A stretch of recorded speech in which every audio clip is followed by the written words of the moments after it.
Mayor Mark Alcala, short on the quit here for the Huskers. Nilalaro niya, hindi siya forceful. Never panicking on the... No looks to a piso. Galaw na yung bola. It doesn't just rely on piso. Ibanez loose on Fuentes. Banal was stripped by no good. That's a quickly to Fuentes. Andrea Enriso. Petros para sa kanya as Minerva clears it for her. He gives it up to Talio. City before Balti and company. Lohera.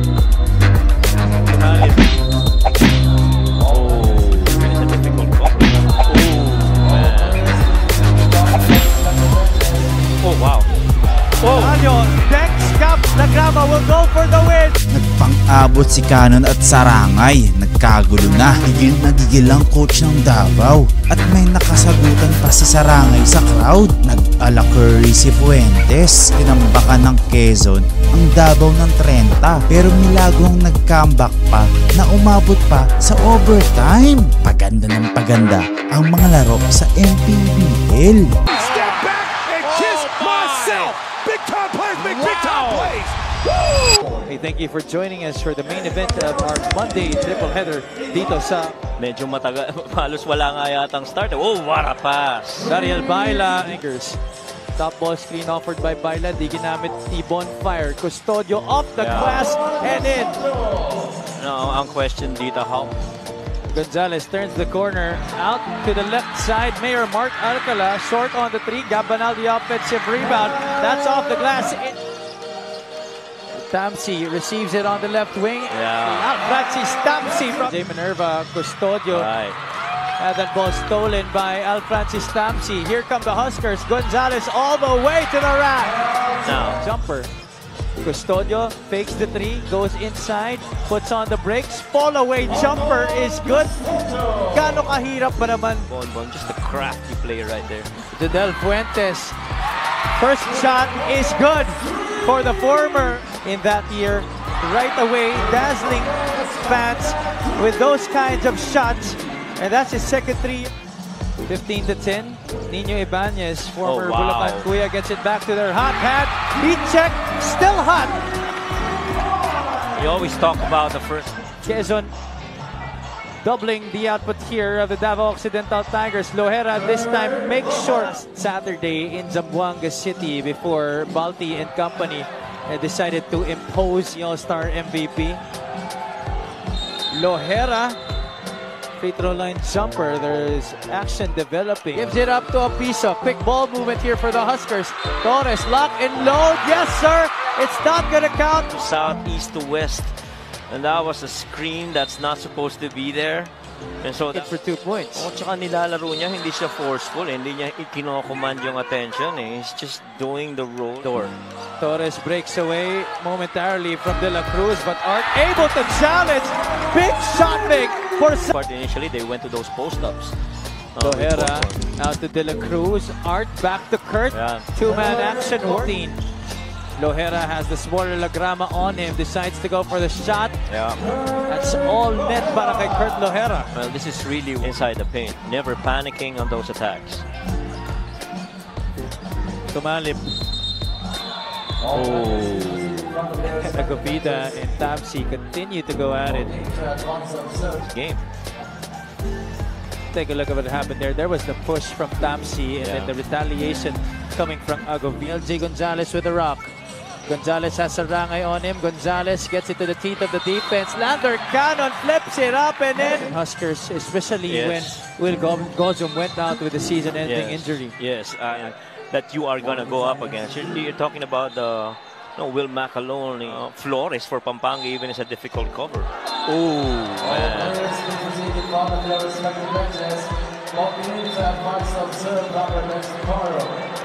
Lander Cannon and Mark Sarangay getting into it.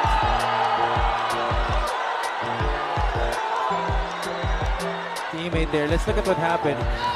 There you see Cannon pointing to Sarangay, who was holding him at first. There's the elbow by Sarangay, and then the hit to counter for Lander Cannon. A referee stepping in as quickly as they could. I'm pretty sure this time happened in the last sequence. Meron ring tawag para kay Lander Cannon. Coach Mano Inigo was on gotta the... watch. There's a warning now called on the Tigers for improper bench decorum. Be an additional option if needed. And alam naman natin how Gab Banal has been There able you go. to flourish. Gonzalez out to Banal, top of the circle, 3. That's off to the right. Could have been big. Gonzalez lays in with a left hand to the delight of everybody here at the Quezon Convention. Threes and 10 of those they'll make. And today's not going to be any different. Ighalo gets it off the spin. Arana gives him space here. Gonzalez will fire. Ball is gathered by Gab Banal and he kisses it off the glass. That's there. Thinking of launching, instead goes to Ibanez. Back to Jodel. A little ping pong between him and Nino, and Fuentes will score. Good effort by Ighalo was no good as well. Fuentes stop and pop. Yes, sir. 6 straight points para kay Jodel Fuentes. 17 markers. Ibanez quickly into their front court. Ibanez no looks to Opiso. Lalata challenging him for control of that basket. The Huskers once again exhibiting beautiful ball movement here. Gravera puts it up and in. That's behind the line. A 4-point play up. Last shot time here para sa Quezon. Ibanez to Fuentes. Fuentes rattles home a 3. 3 seconds remaining here. It looks like the Tigers won't even. Former MVP Gab Banal, Mayor Mark Alcala, and Al Francis Tamsi, the same starting 5 they had in the first quarter. Kurt Lohera Defensively. Alcala able to get inside, no go, but RJ Minerva's put back. Talagang gumagalaw na yung bola. It doesn't just rely on LJ creating situations. LJ. Jumper from 18 is money. Para tries to track it down. Instead, Gonzalez gets to it. Opiso missing on that baseline jumper. There's a foul on the rebound. Nararatel pa sila sa mga physicality na binabato sa kanila. Na mga kabilang kupunan as Fuentes. Shots have to fall now for the Davao Occidental Tigers. Opiso, easy 2-point. Another crack at it. De La Cruz to Tomalip. Lets it fly and knocks it down. Tama ka dyan, Coach. Ibanez loses it. That's a foul, though. Against Ighalo on him. Cannon on the road. Cannon with the 2 points. Entire length of the floor downhill all to yourself, and really good locate there on that pass. Another offensive rebound. Stolen though by Mactalio. Ighalo decelerates. Reverse is good. Ighalo. Good denial by Torres. Talio cuts inside. Pinoy step into the lane. That's good para kay Mactalio. Anan lang niya through footwork and creativity. This is the flair that we were talking about earlier. Oh my goodness. That's the Horns flair that I was mentioning earlier. Being defended by Ighalo. Same play. Arana switches out on him. Same play. Fuentes from the outside. Staggering. Showing from the... Only hit the board there. Talio, couple of in-and-out dribbles to the corner they go. Ighalo fires and scores. Occidental Tigers.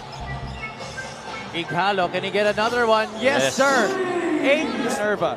Good ball denied by Salubre on Fuentes. Banal was stripped by Mactalio. Here you see Mactalio trying to defend Gab Banal near the basket. It was a clean swipe for Talio. Tigers, they have to be careful here if they want to make a run. Talio launches and knocks it down.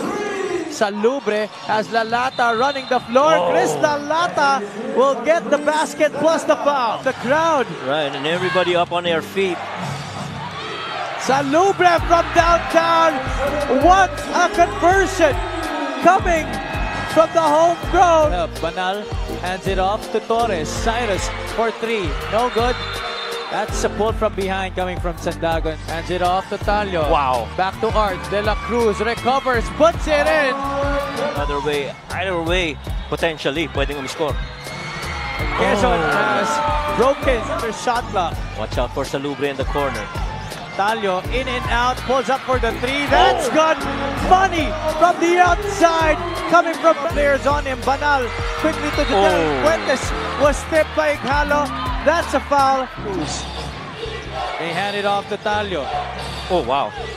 Oh, Talio decks Gabanal, but couldn't convert on the three-pointer. That would have been part of the highlight reel for weeks to come. Banal slipping. Talio. De La Cruz fakes out Minerva. Backdoor to Ighalo. Ighalo converts on the reverse. Lagrama still has it. De La Cruz is on him. Lagrama will go for the win. Lagrama misses. 2 seconds remaining. Agavida with the pin. Still Javi Palanya joined by Coach Mike Perez and Miss Andrea Endicio. Gabanal losing his headband there. Free throws para sa kanya as penalty situation. Lalata trying to stop Gabanal, but it was Mac Talio who hit him. De La Cruz drives up and under. What a finish! The offensive board. Fuentes crosses up Salubre. Fuentes with a left hand. 38 points para kay Judel Fuentes. Doubled. Kicked it out to Ibanez. Minerva, baseline jumper. That's good. So anything can still happen. Gonzalez gets back to Malip. Raising by the defense. that I felt was what... Itong Quezon. Agavida catches it inside against the Swan. Will be the one once again to make the decision here. He gives it up to Talio. No foul called. Talio tried to draw a foul. Fuentes, no looks to Minerva. Nobody getting back down to... Back to Mac. Talio for 3.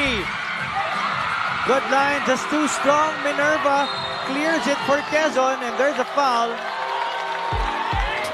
Our vantage point, really just back rim and couldn't get that ball to fall. Ighalo's waiting on the left corner. Agavida pulls up for the jumper. Wala. And that's it. That's it. The Quezon Huskers win their 3rd home game this season and their 20th. You don't like that! You don't like NBA basketball!